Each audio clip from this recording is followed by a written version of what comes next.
Alright, well, I thought I'd make a quick channel update. So, I'm indoors. It's snowing outside, or it was snowing. It's cold. It's probably about 24 degrees. And anyway, so I've been messing with this thing. I lost the screw on the ground. And I got crap everywhere. I didn't lose the screw, I just lost the lock washer.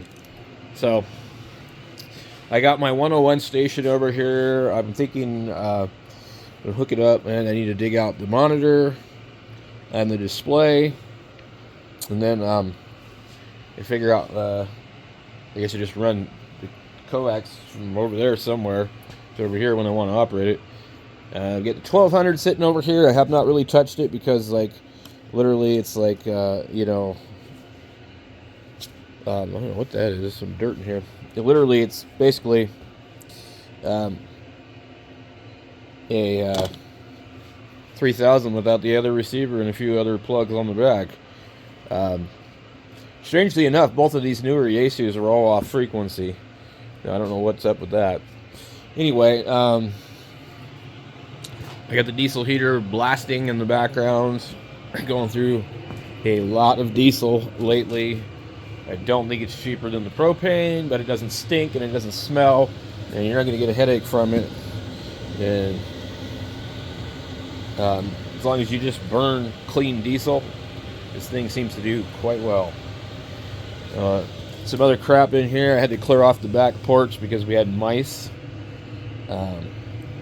So I need to clear my table here. The 710's hiding back here. I really like this radio. I wish it was a little bit bigger, but it isn't, so it's sitting on the table.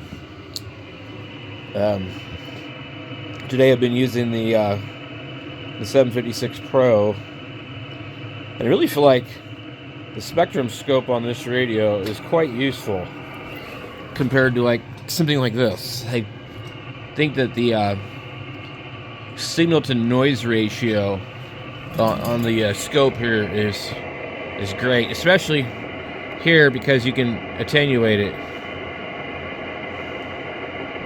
When it's that high, it's really kind of hard to pull a signal out of there, and that's what the 3000 looks like all the time. The 30 might be too much, but 20 is usually good. And what I found is, if we see some signals, we just push hold, and then we'll go over here,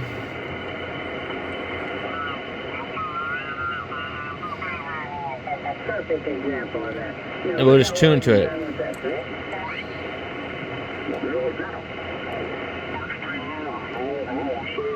I even called him and he said, oh no, he said, man, he said, would you relax? I'm like, So that's usually all I have to do. So it's a hard radio to beat. It really is, especially for its transmitted audio. It's just really smooth and nice. Anyway, we got that here. I gotta get the 2-meter antenna taken care of. I have not rehooked the ladder line. I do not miss messing with this stupid thing, although I do think I get a better signal out using the ladder line. We got this radio here, sitting here. This oscilloscope sitting here. The 102 sitting here. Some QSL cards, some parts to another radio. The hot water 101. I don't know what it really stood for. HW 101. A 901. I got the 920. I forgot I left it on.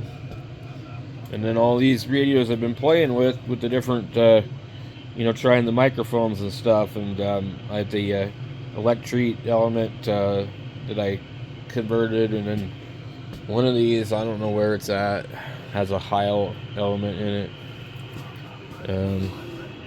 Here's a, by the way, here's a, I don't know you call it, a genuine Yaesu element, but it says Foster on it.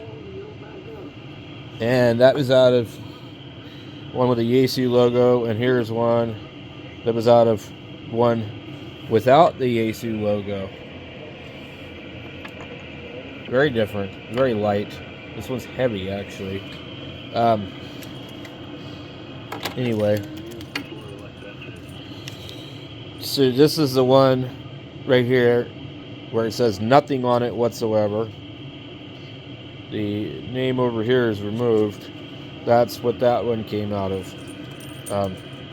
This one has that Heil HC5 in it. And I'm really going to have to sit down with it and test it and see when I have somebody that's local really listen to it and say, yeah, you sound great, or no, you don't, or maybe if you just change this. So I haven't had much chance to do that yet. So this one is just the regular worn and used microphone that came with this 891, which this radio sounds really good with that microphone. That microphone doesn't necessarily sound really good with other radios, but it sounds really good with that one.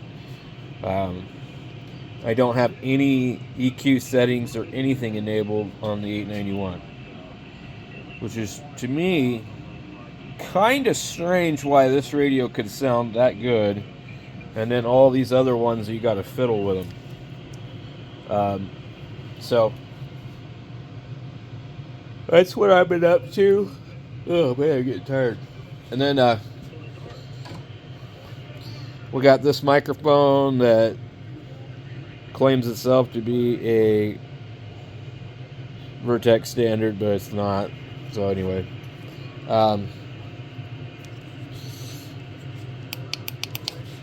they put the damn label on the back crooked, and I had to trim it, and it looks like crap.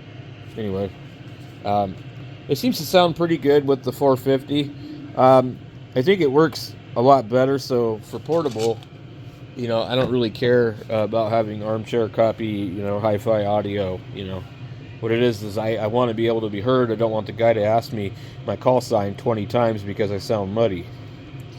So that's the real point of that one. So anyway, I want to get this stuff cleared out. I think I'm done playing around with the 3000, and I might just put it up in here. And it's a cool radio, but I don't know. I haven't decided what I want to use. I keep going back to the 710 because I like my monitor, I like my display. I like this display too, and I don't care for this one at all. It's not what I like. It doesn't.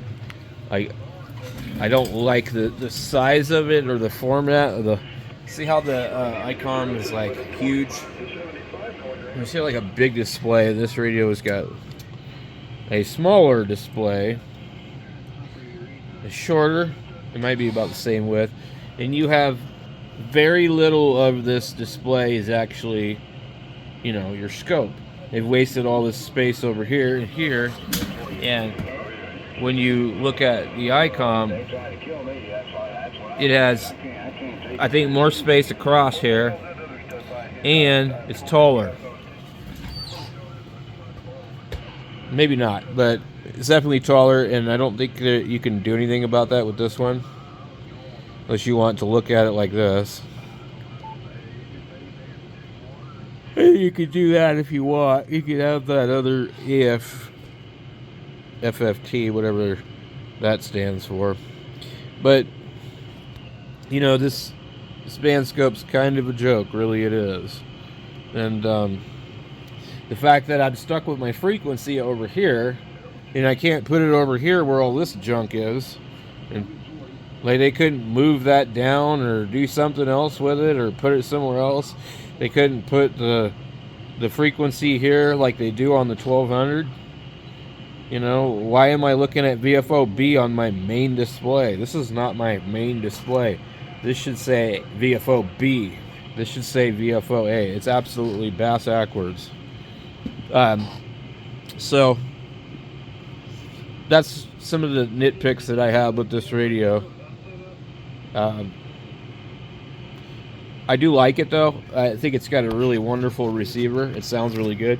A lot of that I think is also due to the acoustics of the speaker and the radio. They really knocked it out of the park with the speaker in the radio. So what I need to do is get my speaker over here and hook it up. I've got a 940 speaker. Maybe bring it out here and hook it up and just listen to all the different radios and see realistically what radio sounds the best on the same speaker. Because normally what I do is I don't use external speakers, so you'd say, well, this radio sounds better than that one. Well, it's got a big speaker. This one's got a little speaker. This one's got a really small speaker. You know, and it seems like the bigger radios always sound better because they have bigger speakers and they have more acoustics inside the radio. So we're going to do that at some point. But I still need to move some stuff around and maybe a couple more file cabinets. You know, I mean, I don't know. These file cabinets are handy, but I went down to the thrift store the other day and they had a tall one like that. It was all smashed up in the back and they wanted $29 for it. And it was the they call it non-legal size. I don't know if I have one that's non-legal size. I think these ones are non-legal. So legal size would be wide. And you can put a radio in a legal size cabinet. You know, where's the radio? Believe it or not, there is a radio down here. Yep. 101 ZD. So you won't be able to do that. There's my 101, my display, my monitor. It's all in there. So the other ones, I think they're about out to here. They're 15 inches instead of 18, I think. So this one was $19. I figured that's okay. But so I haven't been able to find any, and honestly, I'm trying to stay away from the thrift stores and stuff because I just go down there and I buy lots of junk. And I realize that like I can literally not do that and buy, usually in most cases, the same thing new on Amazon and save money. So it's not been worth it. The Goodwills around here have put they put $100 price tags on, you know, home theater receivers from, you know, the 90s and 2000s when they used to all be like $20 or something. So anyway, so pretty much got everything sorted down on the bottom level, and up here it's just constantly changing and rotating. I'm going to run a piece of coax out here, or I'll remove, since my vertical is down, I'll remove the white jumper over here, and I'll bring it down to my 2-meter connection, because when we get lightning storms and stuff, you got to disconnect, and you cannot afford to have some big huge coax coming in here into the shack that you cannot remove. So the way I have these is, I'll show you real quick. They come out here, and they hang right here. So that way I can quickly disconnect them if there's an emergency. So yeah, the vertical was over there, but it's down. I am probably not going to put it back up because I don't have a reason to. I need to get this back up before I do the rest of that. So anyway, we'll catch you guys later. I'm going to be testing these with a speaker, so stay tuned.